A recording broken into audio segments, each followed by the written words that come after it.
नमस्कार मित्रों, मैं Sunil Jaiswal, editor in chief खबरों की जद में आप सभी का स्वागत करता हूं, हार्दिक अभिनंदन करता हूं। राष्ट्रीय, अंतर्राष्ट्रीय, प्रादेशिक, गांव हो या शहर, हर खबर पे हमारी पैनी नजर।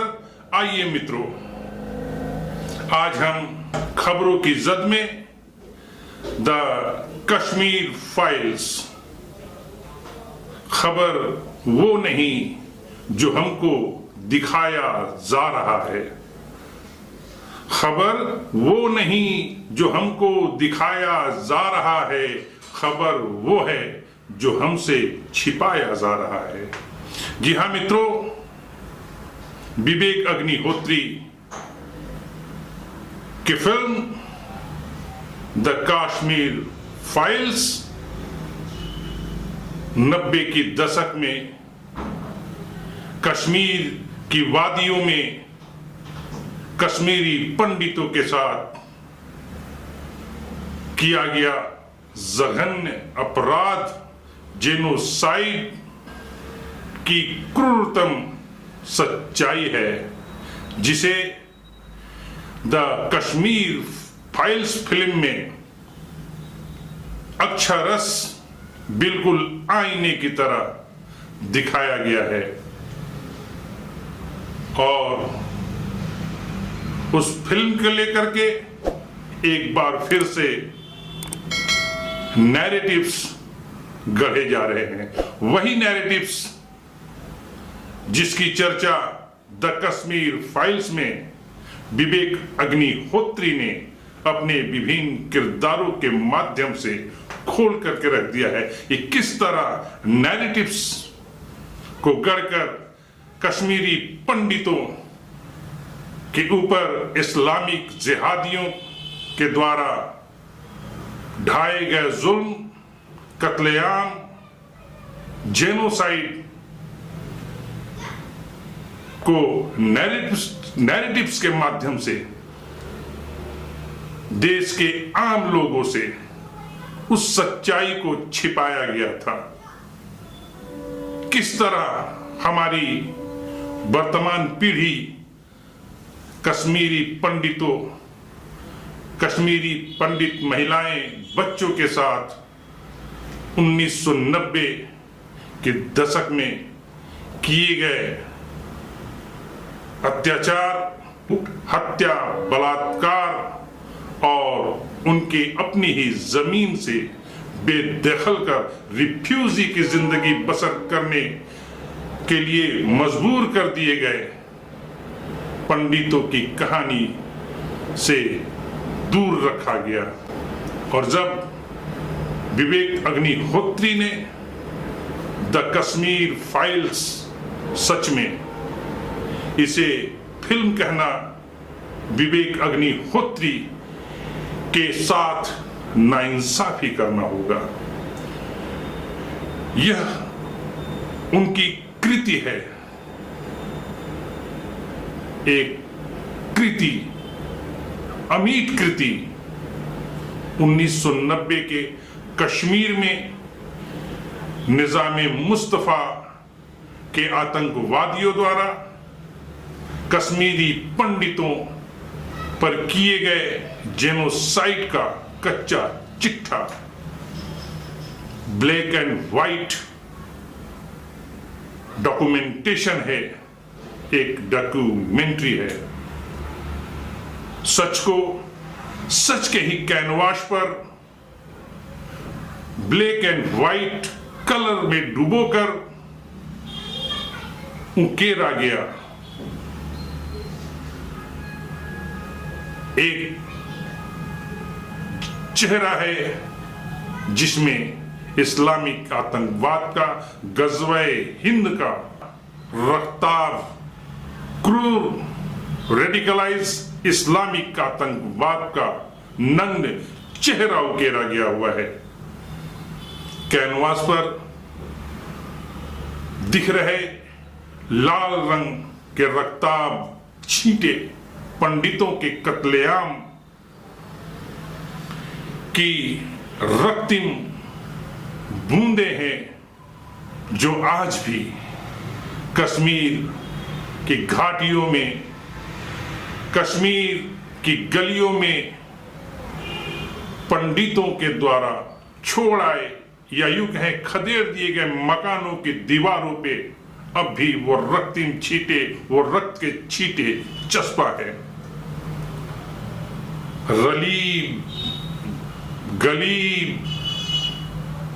जलीब, जी हां मित्रों, रलीब, गलीब, जलीब यानी पंडितों इस्लाम कबूल लो या मर जाओ, या फिर कश्मीर छोड़ दो। कश्मीर छोड़ो परंतु अपनी बीवियों को हमारे हवाले कर दो, यानी कश्मीरी जिहादियों, इस्लामिक जिहादियों के हवाले कर अपनी महिलाओं को, ऐ पंडितों कश्मीर छोड़ दो। जमहूरियत, कश्मीरियत और इस्लामियत ब्लैक, व्हाइट और ब्लडिश रेड कलर में उकेरी गई इस्लामिक स्टेट का क्रूर चेहरा, इस्लामिक स्टेट का विभत्स चेहरा। ऐ जालिमों, ऐ काफिरों, कश्मीर हमारा है। ऐ जालिमों, ऐ काफिरों, कश्मीर हमारा है। यहां क्या चलेगा निजामे मुस्तफा, ला इलाहा इल्लल्लाह। हम क्या चाहे आजादी, लड़के लेंगे आजादी। जागो जागो सुबह हुई, रुसने बाजी मारी है। जी हां मित्रों, 90 के दशक में इस्लामिक जिहादी गज़वे हिंद के समर्थक निजामे मुस्तफा कायम करने वाले कश्मीर में इसी कविता का पाठ करते थे कश्मीर की गलियों में घूम घूम करके। कश्मीरी पंडित के गलियों में, रिहायशी ठिकानों के आसपास जागो जागो सुबह हुई, रूस ने बाजी मारी है, हिंद पर लड़जन तारे हैं, अब कश्मीर की बारी है। रलीब, गलीब, जलीब के जब नारे लग रहे थे। मित्रों, नैरेटिव्स कैसे गढ़े जाते हैं? सरकार किस तरह इस तरह की घटनाओं में सिर्फ अपनी राजनीतिक लाभ के लिए, अपनी कुर्सी के लिए, अपनी सत्ता के लिए अपनी नाक के नीचे होते देखती रहती है। मित्रों, 90 के दशक में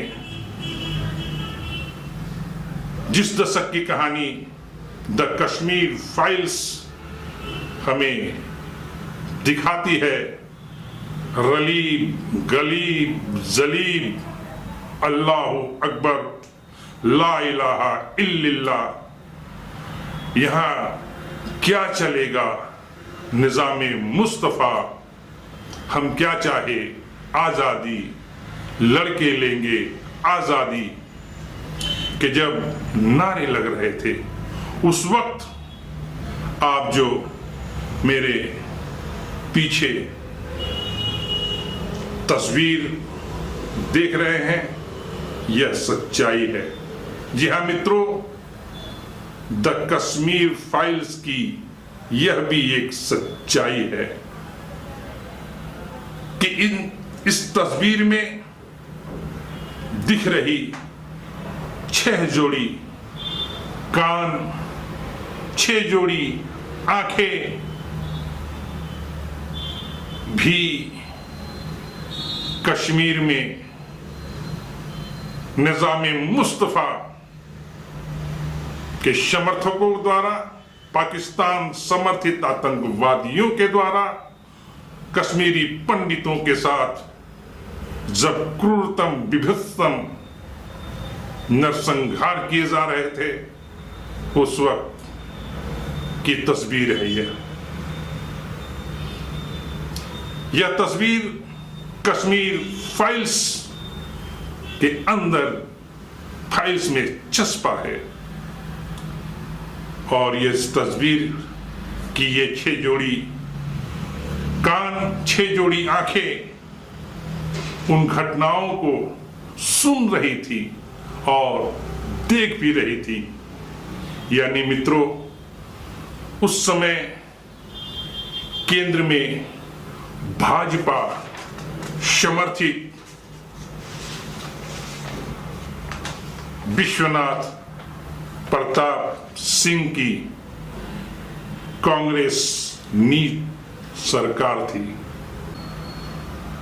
द कश्मीर फाइल्स फिल्म में इस सच्चाई की तरफ भी इशारा किया गया हुआ है। यदि आपने फिल्म देखी है तो दृश्यों को याद कीजिए।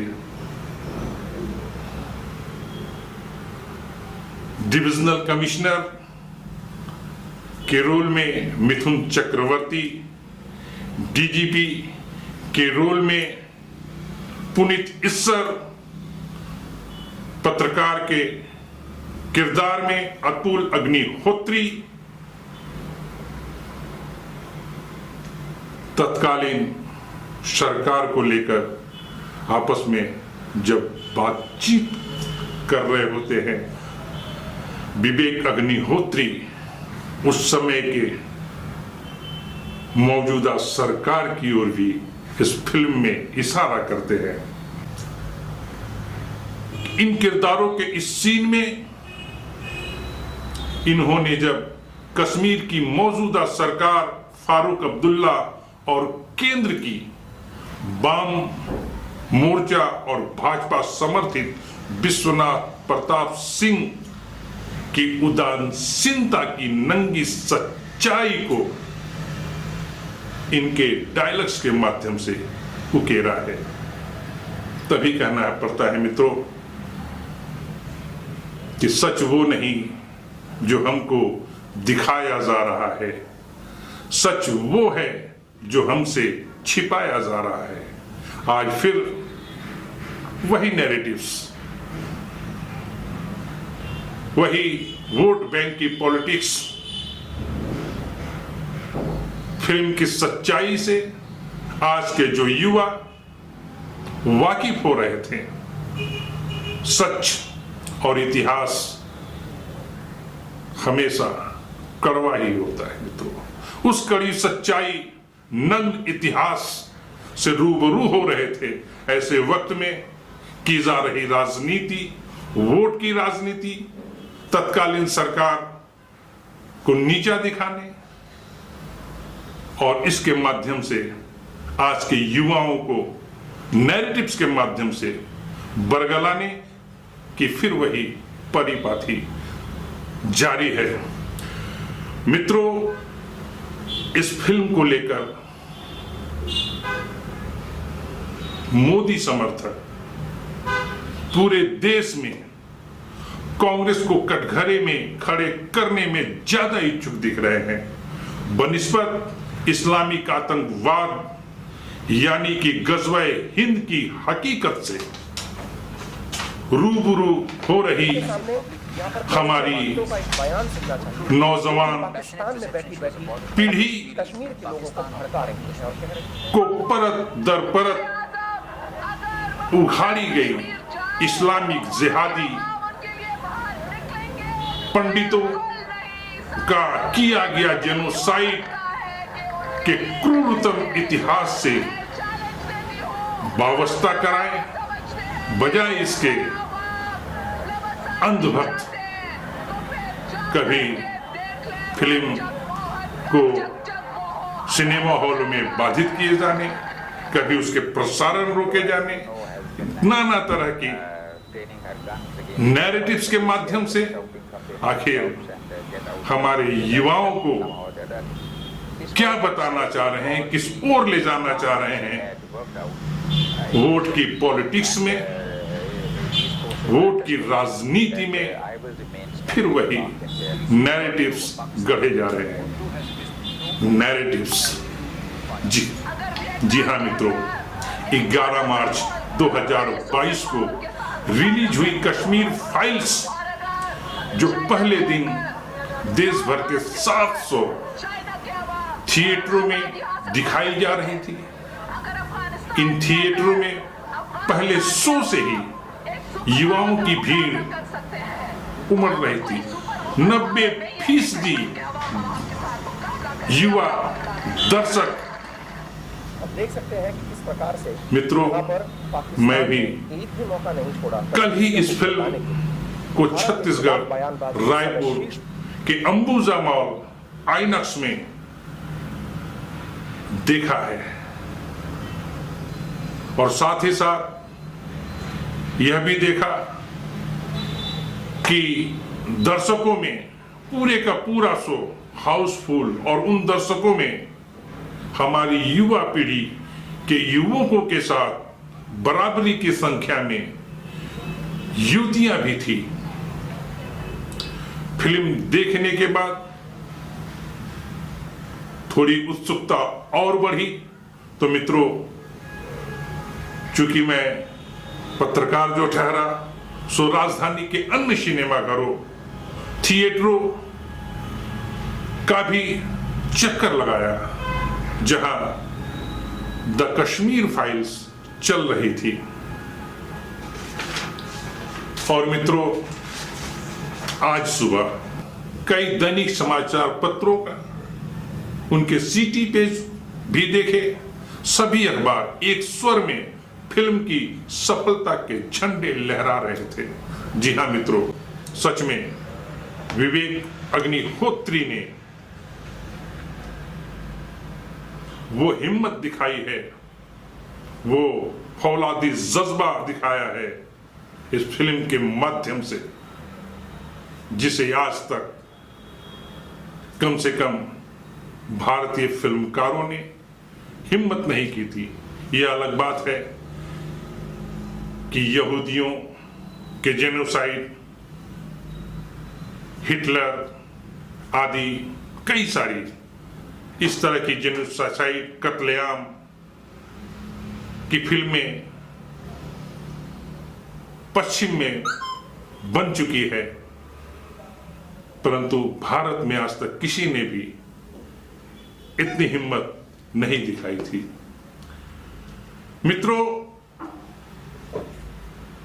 कल फिल्म देखने के बाद आज कई सारे अखबारों के सीटी पेज देखने के बाद अचानक ध्यान आया नैरेटिव्स, और इसके पीछे कारण वही सोशल मीडिया में, कई समाचार पत्रों में, कई सारे समाचार चैनलों में यह जो भक्तों द्वारा, समर्थकों द्वारा फिल्म को लेकर, फिल्म को रोके जाने को लेकर, फिल्म को बाधित किए जाने को लेकर न मालूम क्यों जो नैरेटिव्स चलाए जा रहे हैं, इसके द्वारा वे साबित करना क्या चाह रहे हैं, मित्रों समझ से परे है। परंतु मित्रों, नैरेटिव्स वही नैरेटिव्स जो इस फिल्म के प्रदर्शन, इसकी मूल कहानी, कहानी के किरदार और जिस दौर की यह कश्मीर फाइल्स है। जी हां मित्रों, द कश्मीर फाइल्स आम बॉलीवुड या मुंबईया फिल्म कतई नहीं, सच में यह फाइल्स है, डॉक्यूमेंट्री है, डॉक्यूमेंट्स है हमारे देश की जन्नत कश्मीर की कड़वी सच्चाई की 90 के दशक में किए गए कश्मीर पंडितों के जेनोसाइड की दास्तान है। मित्रों, जिस दौर की यह कश्मीर फाइल्स है, उस दौर में मौजूदा तत्कालीन केंद्र सरकार यानी कांग्रेस ने गठबंधन वाली सरकार को लेकर देश के युवाओं में फिर से एक नैरेटिव सेट किया जा रहा है। वही नैरेटिव देशभक्त, देशद्रोही वाला नैरेटिव्स और तत्कालीन सरकार को हर बार कटघरे में खड़े करने की कोशिश की जा रही है। मित्रों, यह बिल्कुल वैसा ही घृणित कृत्य है जैसा कि कश्मीर फाइल्स फिल्म में भी कई दृश्यों में, चाहे वह कॉलेज की प्रोफेसर के किरदार में पल्लवी जोशी का किरदार, उसके द्वारा गाया जाना हम देखेंगे, और छात्रों का ब्रेन वॉश करना, गलत नैरेटिव्स बताना, जिहादियों की जगह इस्लामिक जिहादियों के स्थान पर कश्मीरी पंडितों को ही दोषी ठहराया जाना, उन्हें ही कल्प्रिट बताया जाना। जी हाँ मित्रों, यह बिल्कुल वैसा ही घृणित कृत्य है आज चलाया जा रहा नैरेटिव्स। मित्रों, अतुल अग्निहोत्री द्वारा पल्लवी जोशी के साथ इस फिल्म का जो किरदार अतुल अग्निहोत्री ने मीडिया जगत की सच्चाई को भी, उसकी नग्नता को भी साबित किया है, बताया है। इसके भी अपने नैरेटिव्स होते हैं। पल्लवी जोशी के अलग नैरेटिव्स कश्मीरी आतंकवादियों को सही ठहराने के लिए, और आतंकवादी फारूक मलिक बिट्टा, जिसका किरदार चिन्मय मांडेलकर ने निभाया है, यानी बिट्टा की अपनी नैरेटिव्स, और नैरेटिव्स के माध्यम से वह कश्मीरी पंडित को ही और कुछ तो कश्मीर छोड़ के जाने के लिए एक था दोषी ठहराते हैं। और इन तमाम नैरेटिव्स के बीच पुष्करनाथ पंडित यानी कि अनुपम खेर तो आप हिंदुस्तान के दुश्मन बनते हैं ने जिस रोल को निभाया, याद करें मित्रों, पुष्करनाथ पंडित का रोल अनुपम खेर ने बखूबी मासूम लोगों की जाने लेनी शुरू कर निभाया है। तो फिल्म की कहानी में नैरेटिव्स के बीच पुष्करनाथ पंडित का पोता दर्शन कुमार कंफ्यूज्ड यूथ के किरदार को जी रहा होता है। बिल्कुल वैसे ही कंफ्यूज्ड कर दिया गया या बना दिया गया जैसे की कोशिश एक बार फिर से पूरे देश में अलग अलग राजनीतिक पार्टियों के द्वारा अपने पार्टी समर्थक युवाओं को कंफ्यूज कर अपने नैरेटिव से के माध्यम से उन्हें कंफ्यूज कर दिया जा रहा, ब्रेन वॉश कर दिया जा रहा है। जैसा कि द कश्मीर फाइल फिल्म्स में यूथ का किरदार निभा रहे कॉलेज स्टूडेंट। जी हाँ मित्रों, इस फिल्म के पिक्चराइजेशन में जिस कॉलेज का सेट दिखाया गया है वह आप जो समझ रहे हैं दिल्ली के उसी तो ये तो गुलामी से भी बदतर है। कॉलेज जिसका नाम ही इसमें ENU रखा गया हुआ है, कश्मीर लिबरेशन फ्रंट के लिए काम करते जहां की आज भी हजारों की संख्या में कश्मीरी बच्चे पढ़ते हैं और कश्मीरी बच्चों के माध्यम से कश्मीरी आपको हुक्म दिया कि मार डालो, आपने युवाओं के अंदर साजिश की तरह किस तरह नैरेटिव्स सेट किए जाते हैं, उसका कच्चा चिट्ठा विवेक अग्निहोत्री ने इस फिल्म में खोल करके रख दिया है। अच्छा, आपने कितने लोग और दर्शन कुमार यानी आपने को इतने सारे लोग मार डाले, उसी आपको ये भी नहीं याद confused कि कितने लोग मार डाले? यूथ के तौर पर उसके किरदार को दिखाया है। सारे के सारे कश्मीरी पंडित थे कि और कोई मुसलमान भी थे उसमें? कितने मुस्लिम इन कश्मीरी पंडित? कंफ्यूजन्स के बीच कंफ्यूज्ड नैरेटिव्स का शिकार दर्शन कुमार अंत तक अच्छा, पहला 1990 के दशक में सच में कश्मीरी पंडितों को कश्मीर से खदेड़ा गया था, उनका नरसंहार हुआ था, जेनोसाइड किया गया था, या खुद कश्मीर छोड़ आए थे। निजाम मुस्तफा पाकिस्तानी समर्थित आतंकवाद के नैरेटिव्स की वास्तविक सच्चाई को लेकर वह फिल्म के अंत तक कंफ्यूज्ड होता है, यहां तक कि अपने दादा पुष्करनाथ पंडित जोनल कमिश्नर का किरदार निभा रहे IAS ब्रह्मदत्त, जिसका किरदार मिथुन चक्रवर्ती ने बखूबी निभाया है।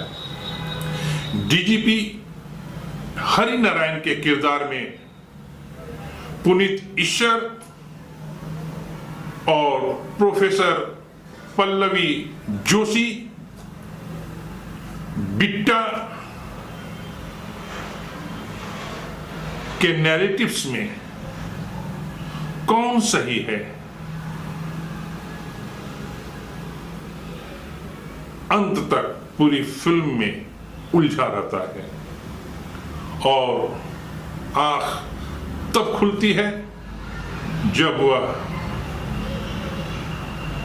IAS अफसर यानी कि डिविजनल कमिश्नर ब्रह्मदत्त के द्वारा लिखी गई फाइल्स को पढ़ता है और उसे देखता है कि किस तरह उसकी मां शारदा को उसके पिता यानी शारदा के पति की खून से सनी हुई चावल खाने के लिए मजबूर किया जाता है।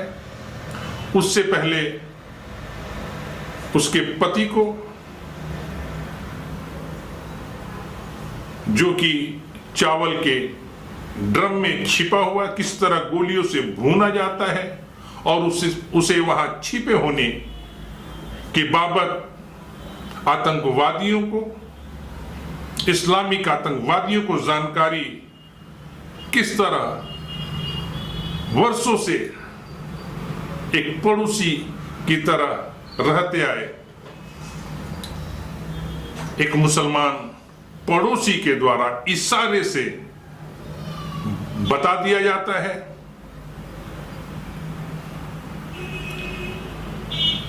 दर्शन कुमार को यह भी पता चलता है कि किस तरह भाजपा नेता टिक्का लाल टिपलू को 17 सितंबर 1990 को, NK गंजू को 4 नवंबर और पत्रकार PN भट्ट की हत्या इन इस्लामिक आतंकवादियों ने की थी। किस तरह पंडित महिलाओं, युवकों, युवतियों, बच्चों और यहां तक कि पंडित महिला को आरा मशीन में चीर दिए जाने की घटना की जानकारी मिलती है। उसे पता चलता है कि किस तरह एक बुद्धिमान कश्मीरी पंडित को उनके बेटे के साथ चिनार के पेड़ में कील ठोक ठोक कर मारकर टांग दिया जाता है। कश्मीर लाल चौक पे किस तरह सेनाओं को गोलियों से भून दिया जाता है, कैसे रली गली जलीब का नारा लगाते इस्लामिक जिहादियों ने कश्मीर के मस्जिदों से लाउड स्पीकर से चेतावनी जारी कर रातों रात कश्मीरी पंडितों को घाटी छोड़ने को मजबूर किया था। किस तरह सेना के वेश में दर्जनों निजाम मुस्तफा गजवाए हिंद के इस्लामिक आतंकवादियों ने बहाने बनाकर पंडितों, उनके बच्चों, उनकी बीवियों, महिलाओं को घर से बाहर निकालते हैं और फिर AK-47 से 28 लोगों की नृशंस हत्या करते हैं। मित्रों, फिल्म के अंत में जब कश्मीरी पंडित यूथ का रोल निभा रहे दर्शन कुमार को सच्चाई की पता चलती है, जब उसकी आंख खुलती है उसे पता चलता है सच का कि उसका ब्रेन वॉश किया गया था। उसे राजनेताओं ने, कॉलेज के वामपंथी समर्थक, इस्लामिक कट्टर रेडिकलाइज राजनेताओं ने, प्रोफेसर्स ने किस तरह अलग अलग नैरेटिव्स गढ़कर उसे गुमराह कर रखा था, अब तक गुमराह कर रखा था, वैसे ही नैरेटिव्स फिर से। मित्रों, इस फिल्म के प्रदर्शन के बाद हमें देखने को मिल रही है जो कि फिल्म की सच्चाई से, देश के इतिहास से, कश्मीर के नंगे सच से जो आज के हमारे युवा रूबरू हो रहे थे, इतिहास की कड़वी सच्चाई को समझ रहे थे, उन्हें अपनी नैरेटिव, अलग तरह की नैरेटिव्स, वोट बैंक की नैरेटिव सेट करके फिर उन्हें सच्चाई से दूर कर सिर्फ और सिर्फ हिंदू और मुस्लिम वोट बैंक के तौर पर साधने के लिए असदुद्दीन ओवैसी हो पर उसमें बताया गया है कि इस फिल्म ने जो है वहाँ के अक्सरियती समाज को, वहाँ की मेजॉरिटी कम्युनिटी को बड़े ही बैड लाइट में पेश किया है। उनको मिसाल के तौर पर कत्लोगार्दगरी का जिम्मेदार बताया गया, उनको अगवाकार बताया गया है, उनको टेररिस्ट बताया गया है कि पूरे समाज को। तो दूसरी बात यह है कि इस फिल्म के आ जाने से जिस तरीके से जो मनाजर 11 मार्च को ये फिल्म रिलीज हुई है ऑल ओवर इंडिया, और उसके बाद जो मनाजर हमने 1990 के दशक सिनेमा थिएटर्स के बाहर देखे जा रहे हैं, फिल्म देखकर जो भी लोग बाहर आ रहे हैं, तो तत्कालीन सरकार समाज के खिलाफ, यहाँ तक के सेकुलर हिंदू भाइयों के खिलाफ भी गाली जो है बक रहे हैं और ये कह रहे हैं कि अभी हमने इंतकाम लेना है, ये हुआ है उनके साथ, और इनको सारे मुसलमानों को जहादी बताया गया है।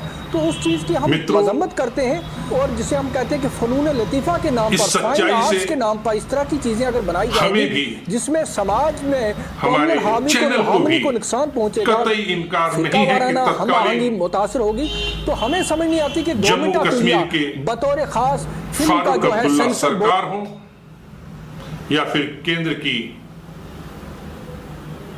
विश्वनाथ प्रताप सिंह की सरकार, दोनों ही सरकारों ने कश्मीरी पंडितों के साथ नाइंसाफी की है। और मित्रों, आज जो ये नैरेटिव्स फैला रहे हैं, उन्हें इस बात का भी पता है कि तत्कालीन सरकार में, विश्वनाथ प्रताप सिंह की सरकार में खुद भाजपा भी शामिल थी। उसके समर्थन से ही सरकार चल रही थी। स्वयं अटल बिहारी वाजपेयी और लाल कृष्ण आडवाणी उसके समर्थक थे। और मित्रों, यह भी जानते हैं कि रुबैया सईद की बहन महबूबा मुफ्ती, जिसके साथ इन अंधभक्तों के आकाओं ने सरकार तक बनाई थी, मुफ्ती, इनके पिता मुफ्ती मोहम्मद सईद को गृह मंत्री तक बनाया था, आतंकवादियों को छोड़ा था हवाई जहाज के हाईजैक किए जाने के बाद। और सईद के गृह मंत्री रहते वक्त यदि सबसे अधिक पलायन हुई है तो मुफ्ती मोहम्मद सईद के गृह मंत्री रहते जम्मू कश्मीर से पंडितों का सर्वाधिक पलायन हुआ था। जी हां मित्रों, यही सच्चाई है। परंतु मित्रों, यह राजनीतिक दलों की राजनीति बातें हैं, परंतु इस बात से हमें कतई इनकार नहीं कि सच में द कश्मीर फाइल्स 90 के दशक में कश्मीरी पंडितों पे की गई जेनोसाइड का कच्चा चिट्ठा है, खुली सच्चाई है। तो मित्रों, आप सभी से आग्रह कि यदि आपने इस फिल्म को नहीं देखा है तो आपको द कश्मीर फाइल्स जरूर देखनी चाहिए और थिएटर में जाकर के देखना चाहिए।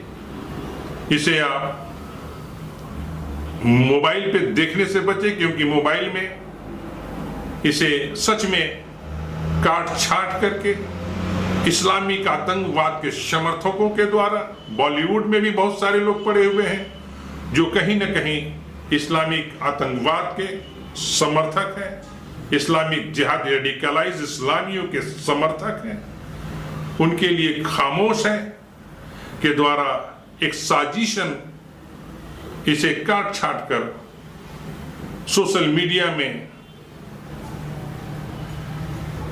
पोस्ट किया जा रहा है। इसलिए मित्रों, आप सभी से आग्रह कि आप द कश्मीर फाइल जाकर के थिएटर में देखें कि ताकि विवेक अग्निहोत्री जैसे फिल्मकार की हिम्मत बढ़े और वे देश के युवाओं से भारत के भूतकाल में भारत के साथ, भारत के युवाओं के साथ, भारत के नागरिकों के साथ, भारत के दलित, पिछड़ा, आदिवासी जनजातियों के साथ, भिन्न भिन्न जातियों के साथ किस तरह की राजनीति और किस तरह के अत्याचार किए गए हैं।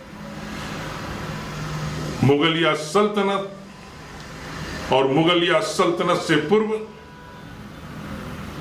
इस्लामिक आतंकवादियों के द्वारा, मंदिर के लुटेरों के द्वारा और ब्रिटिश कालीन दौर में अंग्रेज शासकों के द्वारा किस किस तरह के अत्याचार किए गए थे भारत के साथ, इन तमाम बातों की सच्ची तस्वीर दिखलाने वाले, हिम्मत करने वाले फिल्मकारों को हिम्मत बढ़ाने के लिए हमें इस फिल्म को द कश्मीर फाइल का समर्थन करना चाहिए और इसे जरूर देखना चाहिए। इसी के साथ आज के लिए बस इतना ही मित्रों, बहुत बहुत बहुत बहुत धन्यवाद।